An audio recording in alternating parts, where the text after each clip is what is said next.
मित्रों, एक बार माता लक्ष्मी भगवान श्री हरि से कहती हैं, हे प्रभु, मैं जानना चाहती हूँ कि क्या मनुष्यों को अपने पूर्व जन्म के पापों को अगले जन्म में भी भुगतना पड़ता है। मेरा दूसरा प्रश्न है कि मनुष्यों को एहसान का कर्ज भी चुकाना चाहिए। और मेरा तीसरा प्रश्न है कि मनुष्यों को किस पाप के कारण प्रेत पिशाच योनि को धारण करना पड़ता है।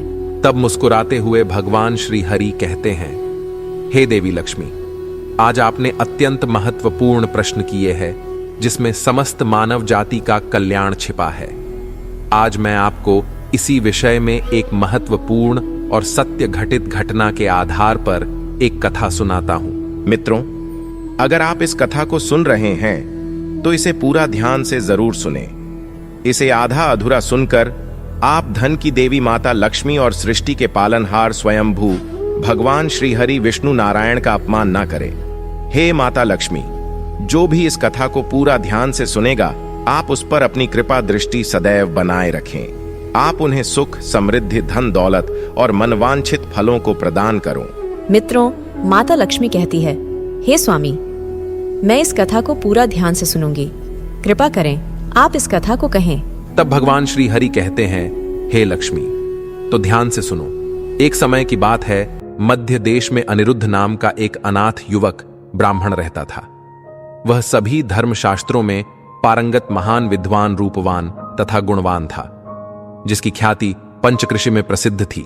वह नित्य पूजा पाठ, दान धर्म करता था और गाय की सेवा करता था। फिर एक दिन अन्य किसी नगर से वह भागवत कथा का पाठ कर वापस अपने घर की ओर जा रहा था, किंतु अंधकार के कारण वह अपना रास्ता भटक गया और एक घनघोर जंगल में जा दाखिल हुआ। वह बस किसी विचारों में मग्न होकर धरती की ओर देखकर चलता रहा। काफी समय तक चलता रहा, किंतु जब चलते हुए किसी जानवरों के दांत कुतरने की भीषण आवाज उसे सुनाई दी, तब वह मन ही मन डरते हुए अपनी चारों ओर देखता है तो वहीं पास में ही एक सूखे भयावह पेड़ पर एक पिशाच और एक चुड़ैल किसी मृत व्यक्ति का मांस खाने में व्यस्त थे। उन प्रेतों के शरीर में मात्र शिराओं से युक्त हड्डी और चमड़ी ही शेष थी। उनका पेट पीठ में ढंसा हुआ था। उनकी आंखों से और नाक में से रक्त बह रहा था। वे दिखने में इतने विचित्र थे कि स्वयं देवता भी भयभीत हो जाते। वे केवल मृत मनुष्यों का या जंगली जानवरों का खून पीते और उनका ही भक्षण करते थे। कटार से भी तेज उनके नाखून और दांत थे, जो एक बार में ही शेर या हाथी को मार सकते थे।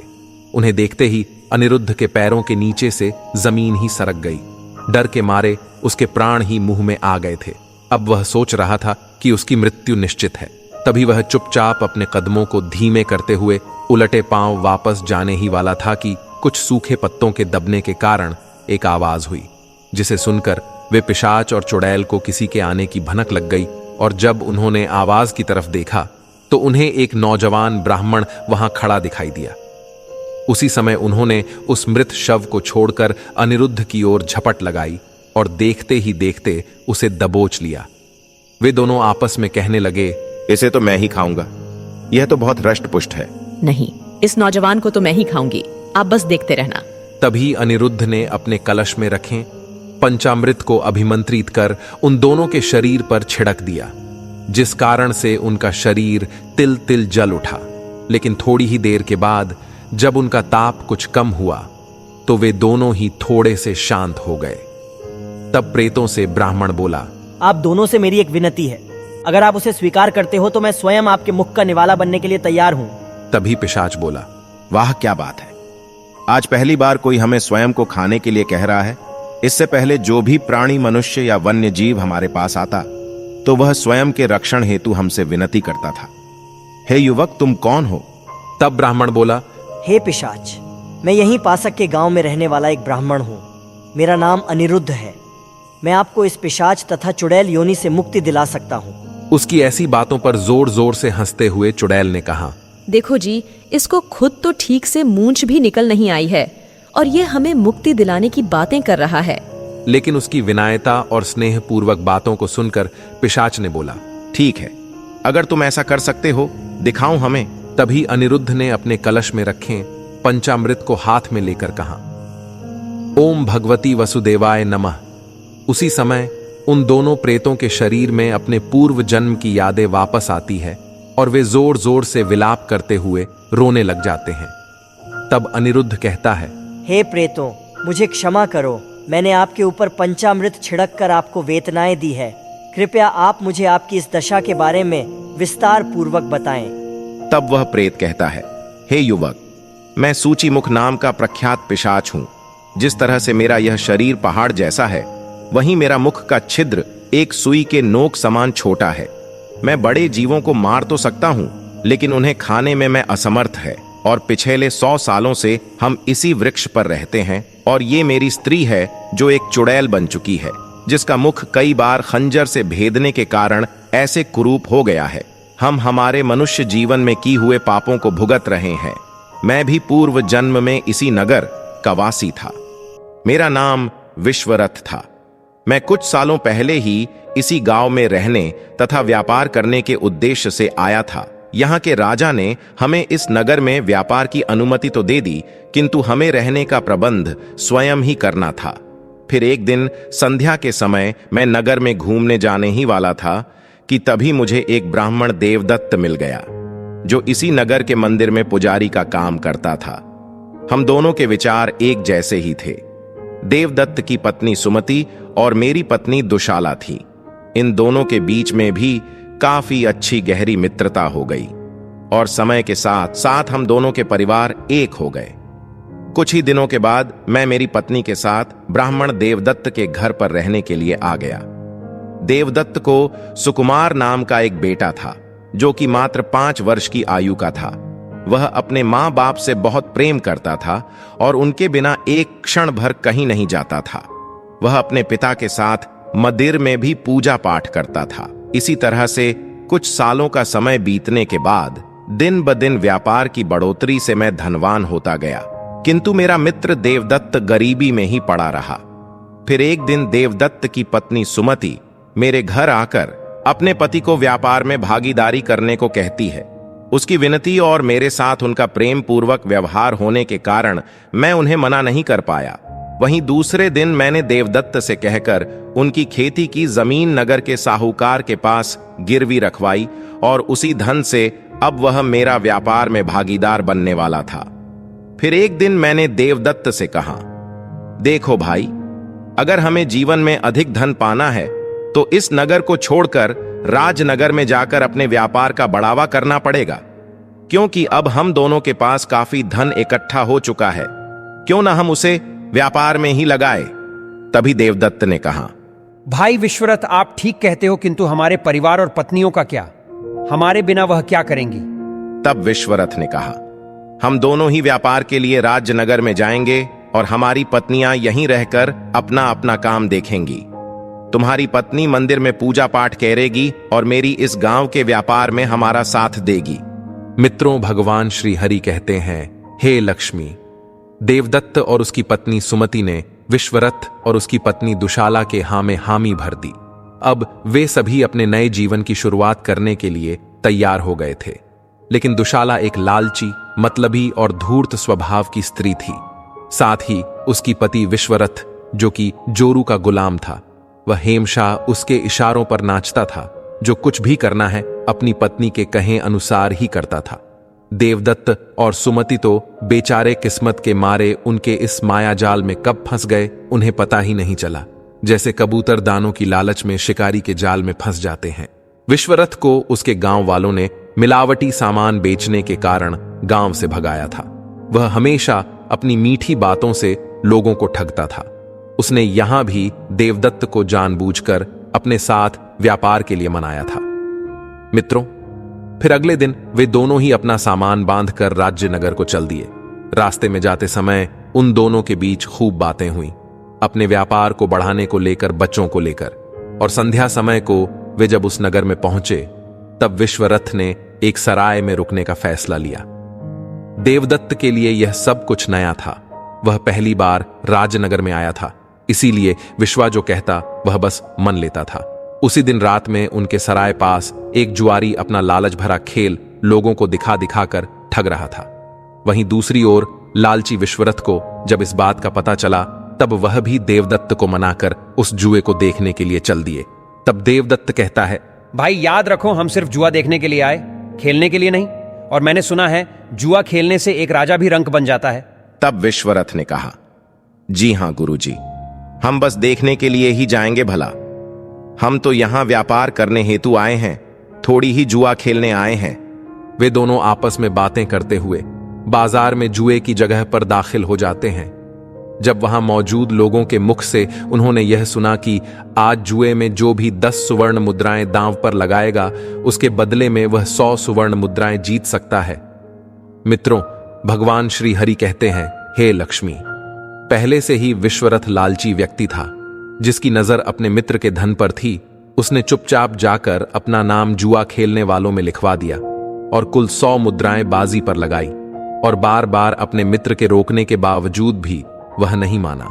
जुआ खेलने वाला एक जादूगर भी था, जिसने एक ही बाजी में उसे हरा दिया और बोला, ये लो भाई, तुम तो हार गए हो, अब मेरी पूरी नगद लाओ। लेकिन उसके धन थोड़ी ही था, उसने तो केवल जबान दी थी। अब उनके बीच फसाद शुरू ही होने वाला था कि तभी उस राज्य के महाराज स्वयं अपने कल के बाजार का आयोजन देखने हेतु वहीं से गुजर रहे थे। तब उन्होंने देखा किसी फसाद के चलते काफी भीड़ उमड़ चुकी है और कुछ लोग 2 लोगों को पकड़कर खड़े हैं। जब राजा जी ने इस बात को जानना चाहा तो उन्हें पता चला कि अन्य नगर से 2 लोग व्यापार करने हेतु आए हैं तथा वे अपना सब कुछ इस जुए में हार गए हैं। तब राजा ने उनके बीच हस्तक्षेप करते हुए देवदत्त और विश्वरथ को अपना हारा हुआ धन चुकाने को कहा। तब विश्वरथ ने कहा, महाराज, हम तो व्यापारी हैं, भला इतना ज्यादा धन कैसे अदा करें? ये जुआरी लोगों को ठगता है। लेकिन जब राजा ने अन्य लोगों से पूछताछ की तब उन्हें पता चला कि जुआरी नियमित रूप से कर चुकाता है और उसकी शिकायत नहीं है। ये दोनों तो आज ही राजनगर में दाखिल हुए हैं और इन्होंने आज ही अपना सब कुछ हराया है। तब राजा गुस्से में आकर उन दोनों का सब कुछ सामान और धन छीन कर लाने का आदेश अपने सिपाहियों को देते हैं और सिपाही उनका सब कुछ लाकर जुआरी को देते हैं। मित्रों, भगवान श्री हरि कहते हैं, हे लक्ष्मी, बेचारे किस्मत के मारे उन दोनों ने अपने सामान के साथ साथ अपना सब कुछ वहां खो दिया। उनके पास धन नहीं है, यह जानकार सराय वाले ने भी उन्हें रात में ही वहां से निकाल दिया। हे लक्ष्मी, विनाश काले विपरीत बुद्धि। जब भी कोई मनुष्य किसी विषम परिस्थिति में फंस जाए और उसका विनाश निकट आ जाए हो तो उसकी बुद्धि भ्रष्ट हो जाती है। जब किस्मत ही खराब हो तो भला कौन साथ दे सकता है। देवदत्त अपने मित्र के किए पर बार बार रोते हुए कहने लगा, भाई, मैंने तुम्हारे लिए वह सब कुछ किया, लेकिन तुमने यह क्या कर दिया? अब कहां जाऊं? मेरी पत्नी और बच्चे को मैं क्या मुंह दिखाऊं? अब कैसे मैं साहूकार कर्ज चुकाऊंगा? लेकिन विश्वरथ के चेहरे पर एकदम सन्नाटा सा छाया हुआ था। उसे इस बात का कोई अफसोस नहीं हो रहा था, क्योंकि उसने जो कुछ भी आज दांव में हारा है वह सब कुछ अपने मित्र का था। फिर उसने मीठी वाणी में कहा, देखो भाई, जो हुआ सो हुआ, अब ज्यादा सोचो मत। तुम और तुम्हारी पत्नी मेरे साथ रहकर जीवन व्यापन करो। अपने मित्र के मुख से ऐसी बातें सुनकर देवदत्त को बड़ा ही क्रोध हुआ और उसने कहा, वाह भाई वाह, आज तुमने जुए में मेरा सब कुछ हरा दिया है और हमें अब अपना दास दासी बनाना चाहते हो? यह कदापि नहीं हो सकता। मैं तो अपने हिस्से का धन तुमसे जरूर वापस लूंगा। अब तुम चुपचाप मेरे साथ गांव चलो, मुखिया जी तुम्हारा फैसला करेंगे। देवदत्त के मुख से ऐसी बातें सुनकर विश्वरथ अचंभित हो गया। उसे लगने लगा कि कहीं अब यह मुझे इस गांव से भी ना निकाल दे, फिर मैं कहां जाऊंगा? मेरे पास तो घर भी नहीं है। तभी उसके दिमाग में एक कुटिल मंशा ने जन्म लिया। मित्रों, भगवान श्री हरि कहते हैं, हे लक्ष्मी, अभी मध्य रात्रि का समय बीत ही रहा था और वे दोनों ही सुनसान रास्ते से अपने घर की ओर वापस जा रहे थे। सही अवसर को देखते हुए विश्वरथ ने अपने मित्र का गला एक रस्सी से जकड़ लिया और पूरे जोर के साथ उसका गला घोंट दिया, जिससे देवदत्त की मृत्यु हो गई। फिर उसने अपने मित्र के शव को कंधे पर उठाकर वापस अपने घर की ओर चलना शुरू किया। हे लक्ष्मी, पापी लोगों मन में भी पाप होता है और उनका दिमाग दुष्ट विचारों से भरा होता है। जब वह रास्ते चल रहा था तब उसने देखा कि नदी का प्रवाह काफी तेज है और वह अब थक चुका है। इसीलिए बस अब सोच रहा था कि मैं गांव वालों को तथा देवदत्त की पत्नी क्या जवाब दूं। उसी समय नदी के बहते पानी को देखते देखते उसके दिमाग ने एक काल्पनिक कथा को जन्म दिया और उसने देवदत्त को नदी के पानी में फेंक दिया। आगे चले हुए अपने घर को लौट आया। अब सवेरा हो चुका था। मित्रों, भगवान श्री हरि कहते हैं, हे लक्ष्मी। सुमति और दुशाला विश्वरथ की दयनीय हालत को देखकर अत्यंत चिंतित होकर पूछती है, अजी क्या हुआ है? और देवदत्त जी कहाँ हैं? वे तो आपके साथ ही गए थे, और आपकी यह हालत कैसे हुई?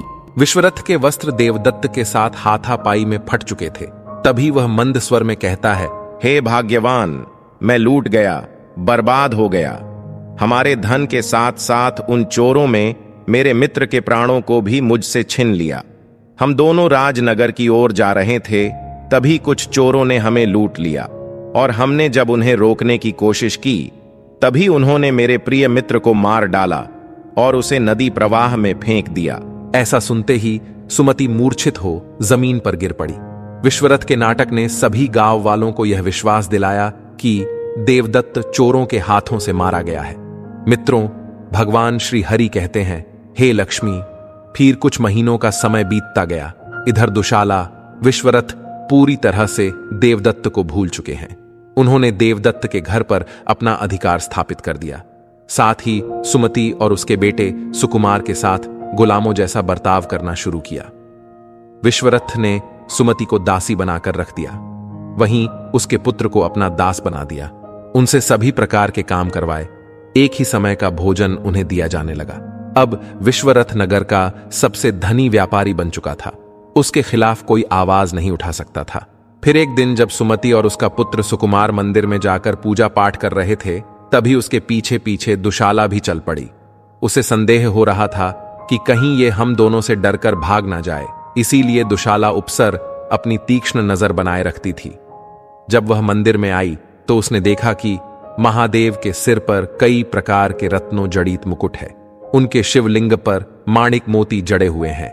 ऐसा दुर्लभ दृश्य देखकर दुशाला उस धन को पाने की लालच में उन्मत्ती हो गई। वह शिवजी दर्शन कर तुरंत अपने घर दौड़ती हुई आई और अपनी आंखों से जो भी उसने देखा वह सब अपने लालची पति को बताया। नदनंतर उसी रात को विश्वरथ और दुशाला ने एक योजना बनाई और दुशाला ने कहा, अजी सुनते हो, अगर हमें शिव मंदिर के गहने जवाहरात मिल जाए तो कितना अच्छा होगा। अकेले शिव मंदिर में इतना धन है कि हम तो क्या, हमारी 7 पुश्ते आराम से चैन के साथ बैठकर खा सकती है। मैं आज रात मंदिर में जाकर चुपचाप सारा धन लेकर आती हूँ और चोरी का इल्जाम हम इस सुमति पर लगा देंगे। वैसे भी अब यह काफी कमजोर हो चुकी है, अब हमें इसकी जरूरत नहीं है। मित्रों, भगवान श्री हरि कहते हैं, हे लक्ष्मी। अब सुमति का भाग्य दुशाला के कुटिलता का साथ देने लगा था। अपनी पत्नी की कुटिलता को देखकर विश्वरथ काफी खुश होता है और वह ठीक है कहता है। फिर मध्य रात्रि के समय दुशाला एक नुकीले धारदार खंजर को लेकर शिव मंदिर में जा पहुंची।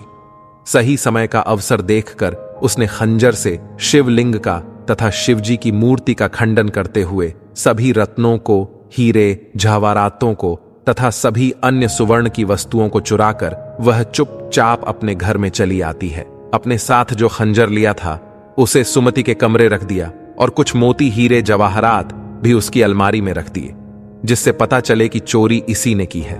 मित्रों, भगवान श्री हरि कहते हैं, हे लक्ष्मी। अगर मनुष्य अपनी करतूतों में नीच हरकतें करने लगे तो भूल जाता है कि उसने कितने नीच काम किया है।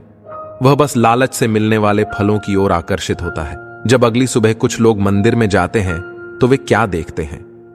भगवान शिव की मूर्ति खंडित कर दी है तथा उसके सभी हीरे मोती किसी ने चुरा लिए हैं। इस बात का बोल बाल सारे गांव में हो चुका था। लेकिन वहीं दूसरी ओर सुमति अपनी पूजा की तैयारी करते हुए मंदिर की ओर चल पड़ी। वह बेचारी बिल्कुल अनजान थी कि उसका भाग्य उसे बहुत बड़ा धोखा देने वाला है। जब वह घर से बाहर निकली तभी दुशाला ने अपने कुछ सेवकों से कहकर उसकी घर की अलमारी में रखे हीरे, मोती और खंजर को लेकर मंदिर की ओर जाने को कहा।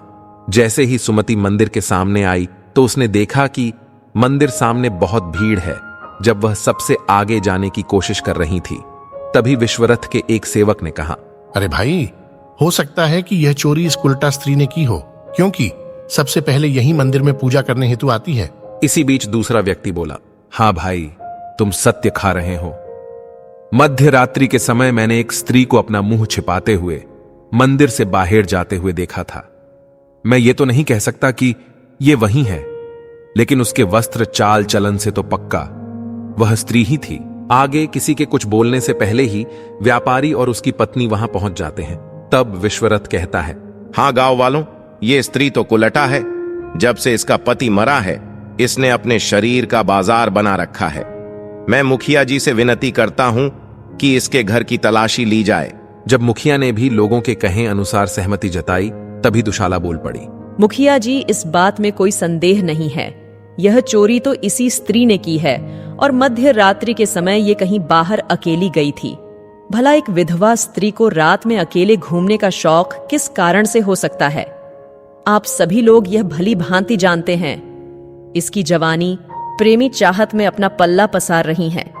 साथ ही रात को मैंने इसके घर से 4 लोगों को बाहर आते हुए देखा था। लोगों तथा अपनों के मुख से ऐसी बातें सुनकर सुमति का हृदय मानो फटने को आया हो। तभी रोती बिलखती हुई लोगों से याचना करने लगी और कहने लगी, बस करो, भगवान के लिए बस करो। मेरा कोई तो विश्वास करो। मैं जिस भगवान की सेवा पिछले 20 वर्षों से कर रही हूँ, भला उनके ही मंदिर में क्यों चोरी करूं? मैंने आज तक कोई चोरी नहीं की है। मैं गरीब हूँ, लाचार, बेवस हूँ, किंतु चोर नहीं। तभी एक व्यक्ति वहीं खंजर और कुछ हीरे अपने साथ लेकर आता है और कहता है, गांव वालों, मुझे यह वस्तुएं इसी ब्राह्मणी के घर से मिली है। तब सुमति कहती है, मुखिया जी, मैं नहीं जानती कि ये कैसे हो रहा है, लेकिन मुझ निरपराधी को इस चोरी की साजिश में फंसाया जा रहा है। आप तो मेरे पति के अच्छे मित्र थे, आप तो इस बात का विश्वास करो। तभी क्रोधित होकर दुशाला ने कहा, अरे वाह, अब कुल्लटा चोर कोतवाल को ही डांटे, यह कहाँ का न्याय है? चोरी करो तुम और उसकी साजिश की भागीदार बने हम। हे कुल्लटा, तुम्हारा यह लांछन किसी और को लगाओ। जिस थाली में खाती हो उसमें ही तुम्हें थूकने में शर्म नहीं आती। हे गांव वालों, जिस तरह से इसने भगवान की आंखें इस खंजर से नोच कर निकाली है, ठीक उसी प्रकार की सजा इसे भी मिलनी चाहिए। मित्रों, भगवान श्री हरि कहते हैं, हे लक्ष्मी, जब सभी लोगों ने इसे मार डालो, इसे मार डालो ऐसा कहा, इसी बीच दुशाला ने अपनी निर्दयता की सारी हदों को पर करते हुए उस खंजर को सुमति के आंखों में घुसा दिया। मित्रों, भगवान श्री हरि कहते हैं, हे लक्ष्मी, अब चारों ओर सन्नाटा छा गया। सुमति का पुत्र सुकुमार, जो कि मात्र 6 साल का था, वह अपनी मां के शव के पास बैठकर रो रहा था। अब उसका इस दुनिया में कोई भी नहीं था। कुछ गांव के भले लोगों ने सुमति का अंतिम संस्कार किया और विश्वरथ ने अपनी कोई संतान होने के कारण देवदत्त के पुत्र सुकुमार को गोद में ले लिया। फिर अगले कुछ दिनों में वह बालक सुकुमार पुत्र नहीं बल्कि एक सेवक बन चुका था। उसके भी दिन बुरे से बदतर होते जा रहे थे। फिर कुछ माह का समय बीतने के बाद दुशाला गर्भवती हो जाती है। ब्राह्मण का पुत्र सुकुमार अब उसकी सेवा में लग जाता है। इसी तरह एक दिन सुकुमार अचानक से बीमार पड़ जाता है और इतना कमजोर हो जाता है कि वह ठीक से खड़ा भी नहीं हो पाता है। ऐसी बुरी हालत में दुशाला ने उसे पानी लाने के लिए कहा, किंतु वह जगह से हिल भी पा रहा था। तब गुस्से लाल पीली होकर उसने उसे जोर पुकारा, अरे मूर्ख, मैं कब से तुम्हें आवाज दे रही हूं और तू अब तक अपनी जगह से हिला भी नहीं। रुक, मैं अभी तुझे ठीक कर देती हूं। ऐसा कहकर उसने उसके मुंह पर पानी डाला। तभी वह बहुत प्यास के कारण पानी पानी कहता हुआ जैसे तैसे होश में आ गया। वहीं जब दुशाला ने अपनी पति विश्वरथ को बुलाया और कहा, अजी सुनते हो, अब यह बालक हमारे किसी भी काम नहीं है। अगर यह ऐसे ही जीवित रहा तो यह हमारे कुछ काम का तो नहीं रहेगा। ऊपर से इसके इलाज का खर्च भी हमें ही उठाना पड़ेगा। तब विश्वरथ ने क्रोध में आकार एक जोर के मुक्के से उस मासूम बालक का मुंह बंद कर दिया। बालक को चोट इतने जोर से लगी कि बिना कुछ आवाज किए उसके प्राण निकाल गए। मित्रों, भगवान श्री हरि कहते हैं, हे लक्ष्मी, जैसे करनी होती है ठीक उसी प्रकार से नियति उस मनुष्य के कर्मों के आधार पर फल प्रदान करते हैं। आगे विश्वरथ और दुशाला ने उस बालक को उसके ही घर में चुपचाप दफनाया और गांव वालों से कहा कि मां बाप के मरने के कारण बालक अपने दूर के मामा के पास गया है। हे लक्ष्मी, अब नियति ने अपना उलटा खेल खेलना शुरू किया और भाग्य ने बदला लेने ठान ली। 1 वर्ष के भीतर ही दुशाला और विश्वरथ को 2 जुड़वा बच्चे हुए। उनमें एक कन्या थी तो दूसरा पुत्र था। वे बहुत ही सुंदर थे। उनके आने से पूरे गांव में खुशहाली माहौल छाया। उनके जन्म पर विश्वरथ और दुशाला ने सारे गांव को दावत दी। उनके आने कारण उनके व्यापार में कई गुना वृद्धि हो गई। उनकी तरक्की आसमान छूने लगी थी। वे दोनों ही इस बात से बिल्कुल अनजान थे कि उनकी कोख से जन्म लेने वाले बच्चे उनकी ही बर्बादी का कारण बनेंगे। इसी तरह से कुछ सालों का समय बीतता गया। विश्वरथ ने अपने पुत्र का नाम सुदेव रखा और कन्या का नाम सुशीला रखा। सुदेव और सुशीला बचपन से ही बड़े नटखट बालक थे, किंतु समय के साथ साथ उनके अंदर बदलाव होने लगे। सुदेव और सुशीला अब 16 वर्ष की आयु के हो गए थे। उनके मन में भगवान के प्रति एक अलग ही भक्ति थी। वे दोनों ही आए हर दिन मंदिर में जाते, पूजा पाठ करते थे, दान धर्म करते थे। उन्होंने अपने गांव के मंदिर का जीर्णोद्धार किया और भगवान शिव की नई मूर्ति स्थापित कर दी। धन के लालची विश्वरथ और दुशाला का हृदय हर दिन तिल तिल टूटता जा रहा था। जिन्होंने कभी घर आए किसी भी यात्री को पानी तक नहीं पूछा था, आज उनके ही बच्चे धन को पानी की तरफ बहते हुए दान कर रहे हैं। सुदेव ने गांव वालों का सारा कर्ज चुकाकर उन्हें साहूकार के चंगुल से मुक्ति दी। इसी तरह के दान धर्म करने के कारण विश्वरथ की संपत्ति घटने लगी। फिर एक विश्वरथ ने क्रोधित होकर अपने पुत्र से कहा, अरे मूर्ख, नीच, तू जिस संपत्ति को पानी की तरह दान धर्म में बहा रहा है, उसे कमाने के लिए मैंने दिन रात बहुत मेहनत की है। मैंने स्वयं के मित्र तक धोखा दिया था। तुझ जैसा पुत्र होने से अच्छा तो मैं निसंतान रहता तो अच्छा होता। अपने ही पिता की ऐसे ईर्ष्या भरी बातों को तथा पुत्र से अधिक धन के मोह देखते हुए सुदेव ने कहा, पिताजी, आप सत्य कह रहे हैं, आप मुझे क्षमा करें। मैं आज से आपकी जायदाद को छोड़कर चला जाऊंगा।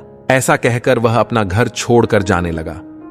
तभी उसकी मां बहन ने उसे रोकना चाहा, पर वह किसी भी नहीं सुना और चुपचाप वहां से चला गया। मित्रों, भगवान श्री हरि कहते हैं, हे लक्ष्मी। वहीं दूसरी ओर सुशीला भी दान करने में अपने भाई से कम नहीं थी। फिर एक दिन जब वह रात में सो रही थी, तभी उसे एक विचित्र स्वप्न पड़ा। उसने देखा कि एक अलमारी में भगवान शिव के वहीं गहने रखे हैं जो कभी चोरी हुए थे, और भगवान शिव की टूटी हुई मूर्ति उसे दिखाई पड़ी। इस प्रकार के स्वप्न को देखकर वह अचानक से जाग गई। तब उसे याद आने लगा कि वह अलमारी तो उनके ही घर में एक कमरे में सुनसान पड़ी है। सुशीला को जब यह एहसास हो गया कि किसी ने भगवान के गहने चुराकर उनके घर में रखी हुआ है, तब उसी समय वह अलमारी खोलकर देखती है तो वहां वही गहने होते हैं जो उसने अपने स्वप्न में भगवान शिव की मूर्ति पर चढ़ाए हुए पाए थे।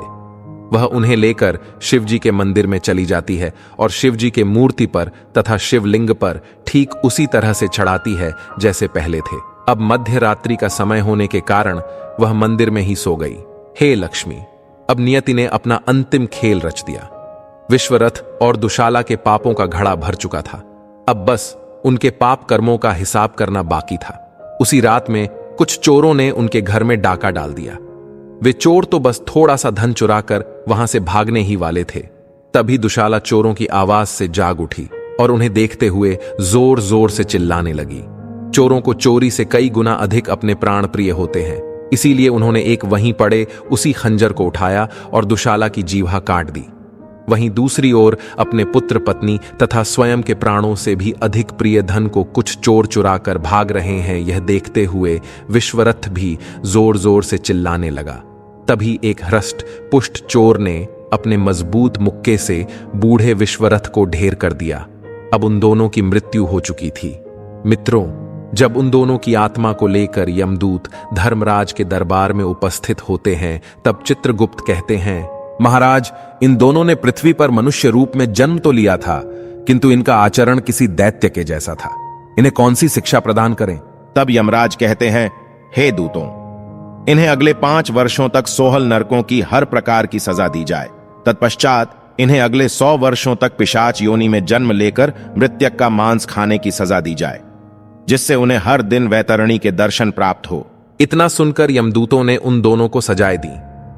मित्रों, भगवान श्री हरि कहते हैं, हे लक्ष्मी। सुशीला, जो कि मंदिर में रुक गई थी, जब उसे इस बात का पता चला कि उसके मां बाप नहीं रहे हैं, तो उसने भगवान शिव के मंदिर में ही पुजारिन के रूप में रहने का फैसला किया और मुखिया के बेटे के साथ विवाह किया। बाद में उसे अपने साथ रखकर अपने पिता की सारी दौलत गांव को दान कर दी। और वहीं कुछ सालों के बाद जब उसका भाई वापस आया तो उसने देखा कि माता पिता की मृत्यु हो चुकी है और बहन सुशीला का भी विवाह योग्य वर के साथ हुआ है।